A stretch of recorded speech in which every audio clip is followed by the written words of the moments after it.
I'm Cindy Kelly, Atomic Heritage Foundation, and it is October 12, 2017, and I'm in Santa Fe, New Mexico, and I have with me John Ruminer, and I'd like him to say his name and spell it. You got it just right. It's John Ruminer, R-U-M-I-N-E-R. Terrific. John, why don't you talk about where we are in Santa Fe and a little bit about the history of this place? All right. Well, Santa Fe has fascinating history going back over 400 years. It was the first capital and the longest capital of any city in the United States.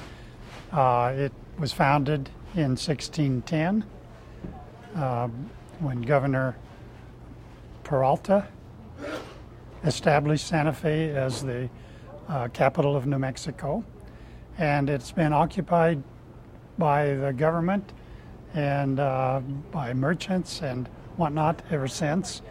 We are right now in probably the second most important block in Santa Fe. Right next door to us is where the governor's palace was, and it's where the Plaza of Santa Fe was established.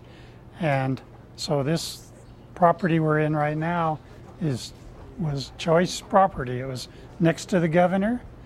It was next to the plaza.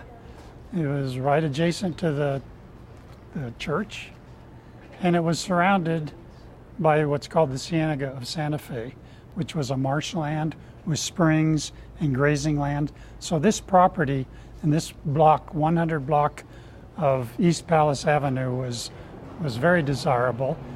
And as a consequence, over the years, it has been a magnet for some of the most interesting characters and important political figures of Santa Fe. Well, a couple of examples. At one point in the mid-1850s, it was owned by a woman named Carmel Benavides and her husband, Antoine Robideau. He was a French-Canadian trapper, explorer, linguist. He's the man that guided General Kearny and his Army of the West into New Mexico. He was the guide and the interpreter. So that's one character that owned this property. Governor Prince owned the property later in the century. He was a governor. He was a historian. He wrote many books and articles. And he was the president of the New Mexico Historical Society for over 40 years. Then his good friend Frank Clancy, who was Attorney General, the first Attorney General of the state of New Mexico, which was established in 1912, owned this property. After him, Senator Bronson Cutting, a beloved senator that had several sessions in Washington before he was tragically killed in a plane crash. And today it's owned by the Martha Field Family Trust, who owns this property and the property next door, which is called Prince Plaza. And she is the person that leased the suite of offices here to the University of California for the Manhattan Project. Martha Field, not the Family Trust. Okay. So this is the property that was leased by the University of California during the Manhattan Project, and it served as a office space for initially for Robert Oppenheimer and his assistant Priscilla Green. They had the two offices at the end of the courtyard. There were also, for a couple of months, there were other leaders of the business organization that had offices behind me. But after a couple of months, Dorothy Mckibben and her assistants, They occupied the offices at the end of the courtyard, and they were here for the next 20 years. So the scientists, all of the scientists and their families would report to 109 East Palace Avenue. That's the office, the address of this office here. They would come through a doorway off of East Palace Avenue. They would walk right in front of me here down a pathway, and they would report to Dorothy Mckibben and her office assistants right next door.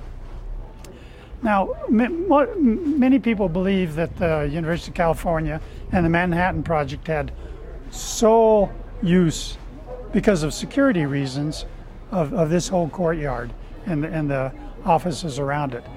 That's actually not true. There was one lawyer, his name is Reese Fullerton, that had already leased the offices right in front of me here, and they allowed him to stay here throughout the Manhattan Project, and he would do services for them, but he stayed here for decades afterward.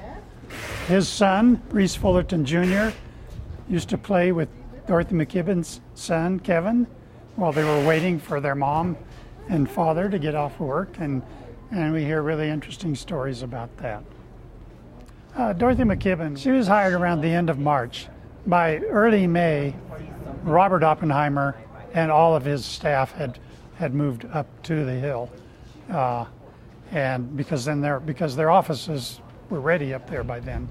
And so Dorothy moved into Robert Oppenheimer's office, and she says the one thing he left that she prized most was his chair. So his desk and his chair were left, and Dorothy set up the office with her assistant, Mrs. Bennett, and they started greeting the scientists. They would come to the hill. The scientists were told, report to 109 East Palace. Many of them didn't even know where they were going to go after that. They'd get their orders. They'd come in to this door to my left, and they would disappear. Dorothy was such an aid and support for the families of the scientists, and very often they'd come into town with luggage and sometimes furniture. She would take care of it. And I think some of the offices behind me were used to store equipment like that, because she was just there to help out in any way she could. And so because there were no individuals staying in those offices behind me once Oppenheimer moved out. Describe the route that you had to get there, just a little bit of that. Yeah, the scientists thought they were to report to 109 East Palace, and that was where they were going to work. No, that was just the beginning, the next stage in their journey. They then had to travel about 35 miles to the west of here, over dirt roads, very windy roads, across the Rio Grande, up switchbacks to the mesas of Los Alamos, and there they would find a guard gate, and they had their badges because Dorothy Mckibben had prepared them for them, and that's where they would report and move into the barracks, wherever their laboratory was, and also their housing, which is anywhere from a quad barracks to trailers to, in some cases, they would stay at little ranchitos around the valley because there was not enough housing at the beginning. Okay, I am sitting in the office of Dorothy Mckibben.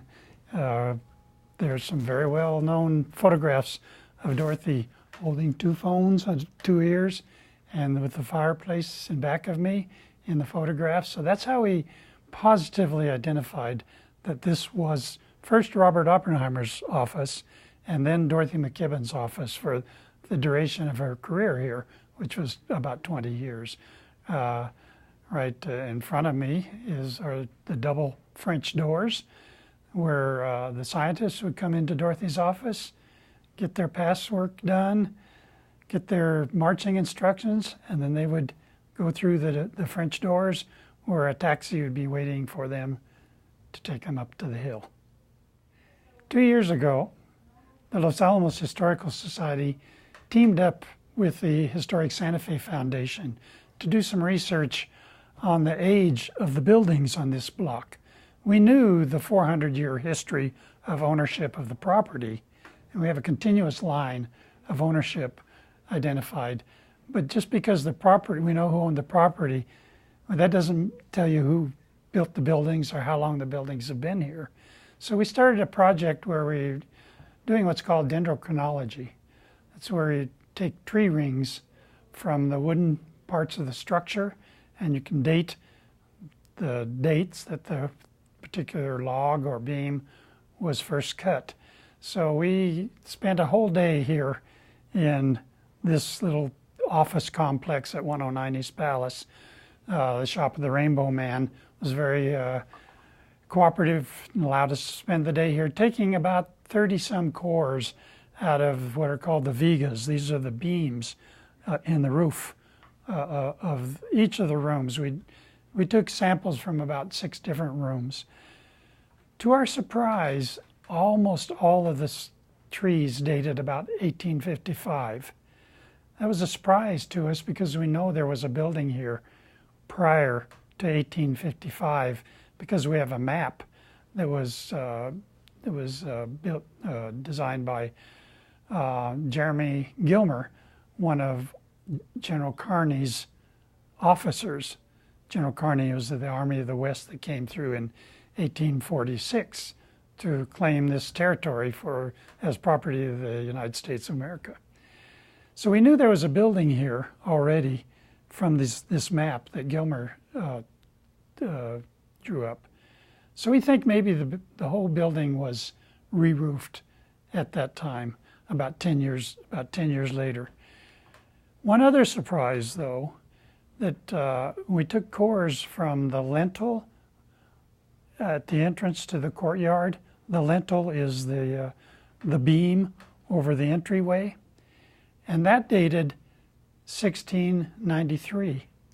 Now that is about the time that Diego de Vargas and the reconquest of Santa Fe after the Pueblo Revolt took place. He came back in 1692 and then again in 1693 with families and the people who were going to stay here. And so that beam dates to that period. It was actually a sprig in 1460, well before Columbus came. So it's the oldest beam that's ever been dated from the Spanish era, ever been dated in Santa Fe. Even from the oldest church in Santa Fe, that's 1709. So this is special property, and we're very excited about the results. We're also planning to date the bricks in the fireplace. There's a technique that's a very sophisticated scientific technique. So we will be seeing when they were built, the fireplaces were built probably about the same time, probably in the 1850s. Is it carbon dating? No, it's not carbon dating. It's like little dosimeters. Every little grain of sand in the bricks is like an individual dosimeter, and it emits because of the inherent radiation in the materials that make up the brick. They deposit radiation in these little grains of sand, and then when the brick is heated, it releases all that radiation, and the clock starts over again. So they can date when the bricks were fired. And we're working with the Los Alamos Historical Society is working with University, Highlands University, a professor there that has recently set up a laboratory to do this kind of dating. Very interesting. We're looking forward. We haven't got the results yet, but we're waiting for it.